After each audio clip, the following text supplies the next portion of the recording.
नमस्कार मंडळी, कसे आहात? मस्त ना? मस्त असलं पाहिजे. आपला नेहमीचा आपुलकीचा प्रश्न. आपण मागच्या व्हिडिओमध्ये पाहिलं होतं की नामस्मरण म्हणजे काय. तर आता आपण बघायचं या पुढच्या विचारांमध्ये किंवा व्हिडिओमध्ये आपण बघतोय नामस्मरण करताना कोणत्या चुका टाळल्या पाहिजेत. माणसाचं कसं असतं, नामस्मरण एकदा करायला बसलं ना व्यक्ती नामस्मरण करतो, ओठांची हालचाल करतो किंवा बोलत असतो, पण त्याचं मन हे इतरत्र भटकत असतं. आणि हे इतरत्र मन भटकत असतं, ती चूक टाळण्यासाठी आपल्याला काही उपाययोजना किंवा आपण काय केलं पाहिजे, नामस्मरण करताना कसं बसलं पाहिजे किंवा कसं नामस्मरण केलं पाहिजे जेणेकरून आपलं मन शांत होईल, आपली बुद्धी एकाग्र होईल. तर हेच मी तुम्हाला आताच पटवून देणार आहे. तर आपले हे 6 मुद्दे आहेत. तर आता पहिल्यांदा आपण काय करायचं असतं, सुरुवात अशी आहे की तुम्ही नामस्मरण करताना ओठांची हालचाल करणं. म्हणजेच काय, नाम घेताना ओठांची हालचाल म्हणजे आपण फक्त नाम उच्चारतोय, देवाचं नाव घेतोय, ओठांची हालचाल करतोय, पण आपलं लक्ष मात्र वेगळ्याच ठिकाणी भटकत असतं, आपलं मन मात्र वेगळ्याच ठिकाणी असतं. त्याच्यामुळे मनामध्ये भाव आणि शांतता, स्थैर्य राहत नाही. जर तुमचं मन असं विचलित असेल तर त्याच्यामुळे नामस्मरण होणार नाही. दुसरं असं आहे की घाईघाईने नामस्मरण करणं.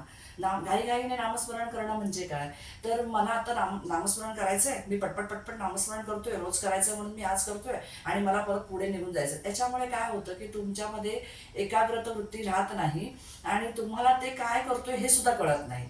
तिसरं तुम्ही म्हणजे सातत्य न ठेवणं. मी रोज नामस्मरण करतोय, गेल्या 2 दिवस झाले मी नामस्मरणाची सुरुवात केलेली आहे, मी रोज नामस्मरण करतोय, 2 दिवस झाले. पण ठीक आहे, आता 4-5 दिवस झाले मला नाही जमलं, मी विसर पडला मला. आणि मग त्याच्यामुळे काय होतं की तुमच्यामधली एकाग्रता आणि सातत्य निघून जातं. त्याच्यामुळे तुमच्या मनामध्ये चलबिचल निर्माण होते, एक शांतता राहत नाही, भाव तुमचा वेगळा होऊन जातो, श्रद्धा तुमची राहत नाही. तर तसं न करता तुमच्या नामस्मरणामध्ये सातत्य टिकवून ठेवायचं असेल तर तुम्हाला रोज थोडा थोडा वेळ का होईना नामस्मरण करायला पाहिजे. चौथा असा आहे की इतरांशी तुलना न करणं. म्हणजे काय की तो गेली तासनतास नामजप करतोय, माळ जपतोय, 108 वेळा माळ जपतोय आणि मी तर काहीच करत नाही, किंवा तो करतोय म्हणून त्याला भरपूर देव पावणार आहे, किंवा तो करतच नाही मीच करतोय म्हणून मला देव पावणार आहे, अशातला भाव नाहीये. देवाप्रती तुम्ही फक्त काय करताय, तुम्ही एक मी काय म्हणजे देवाचं म्हणणंच असं आहे, नामस्मरण करताना असं सांगितलेलं आहे की तुम्ही अर्धा तास नाही, 10 मिनिटंही नाही, तुम्ही एकच सेकंद देवाचं नाव घ्या, पण ते खूप मनापासून घ्या. देव भावाचा भुकेलेला आहे, तो संख्येचा भुकेलेला नाहीये. त्याचबरोबर तुमचं चौथं वाक्य असं आहे की फळाची अपेक्षा ठेवणं. म्हणजे मी रोज नामजप करतोय, नामस्मरण करायला मी सुरुवात केलेली आहे, मी रोज माझ्या देवाचं नाव घेतोय, कुठल्याही देवाचं घेऊ, तर मी रोज घेतोय, तर मग मला आलेला प्रॉब्लेम देवाने लगेच सॉल्व्ह केला पाहिजे, किंवा मला आलेल्या कामात अडथळे हे देवाने दूर केले पाहिजे. पण तसं नसतं. देवावरती तुम्ही विश्वास ठेवा, तुमचं आज नाही झालं ना तर उद्या नक्की तुमचं काम हे पूर्ण होणारच असतं. त्याचबरोबर अहंकार कमी करणं. म्हणजे मी रोज नामस्मरण करतोय, मी रोज देवाची पूजा करतोय, मी रोज नामजप करतोय, मी शांत शांत जागी बसून एकाच चित्तेने मी नामस्मरण करतोय, हे चुकीचं आहे. तुम्ही कोणताही अहंभाव, कोणताही अहंकार करू नका, राग करू नका, द्वेष करू नका, कमी करा. त्याच्यामुळे तुमचं नामस्मरण हे चांगल्याच पद्धतीने होणार आहे.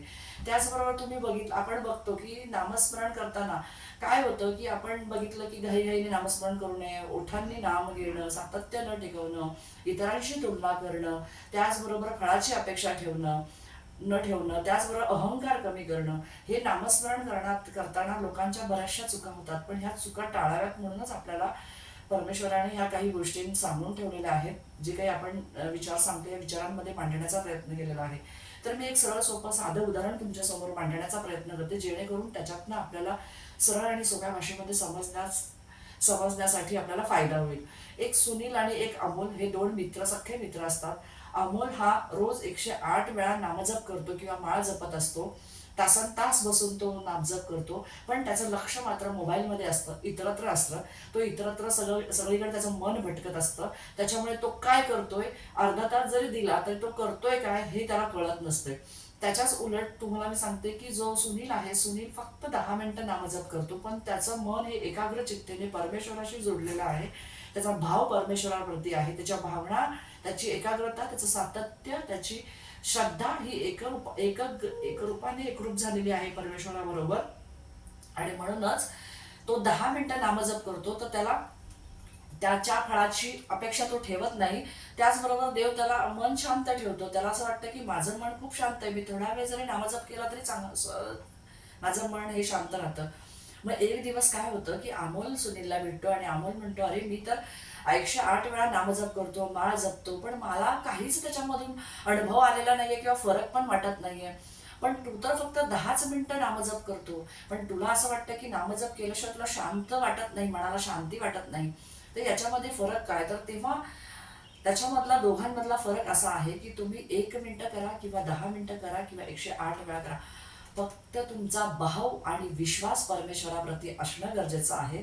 तुमचा जर विश्वास परमेश्वराप्रती जर असेल तर नक्कीच तुमच्या नामजप 1 सेकंदाचा असू दे, एकदाच दिवसातनं घेतलेला असू दे, तरी ते परमेश्वराजवळ पोचतं आणि त्याची तुम्हाला फळाची अपेक्षा न करता सुद्धा देव आपल्याला फळं देत असतो. मला या व्हिडिओमधून नामस्मरण कसं करताना काय चुका टाळाव्यात हे सांगायचा मी इथे प्रयत्न केलेला आहे. तुम्ही जर कधी असे नामस्मरण करताना काही चुका तुमच्याकडनं होत असतील तर आपल्याला छोट्या छोट्या चुका कळत नाही आणि छोट्या चुका कळत नसल्यामुळे आपल्याकडनं चूक होते. आणि मी खूप भक्ती करतो, मी खूप देवपूजा करतो, रोज नामस्मरण करतो, मग माझ्याच बाबतीत असं का घडतं, बाकीच्यांच्या बाबतीत का नाही घडत? त्याच्यामध्ये काही ना काहीतरी नक्कीच कमी असते आणि ती कमी भरून काढण्यासाठी माझा जो काही प्रयत्न आहे किंवा मला जे काही माहिती आहे, जे काही मी अध्यात्माचा अभ्यास करते किंवा मी ज्या मिशनमध्ये काम करते त्याच्यातनं मला ज्या काही थोड्या बहुत गोष्टी समजतात त्याच गोष्टी मी तुमच्यापर्यंत पोहोचवण्याचा प्रयत्न करते.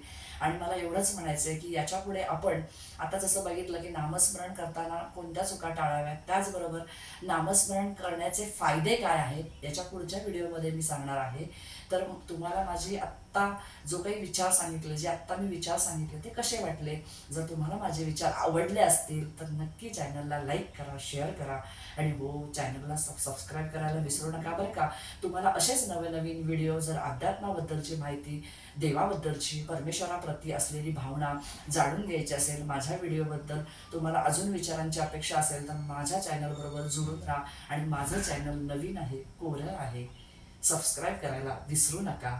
भेटू नवीन व्हिडिओमध्ये नवीन एका विचारांबरोबर.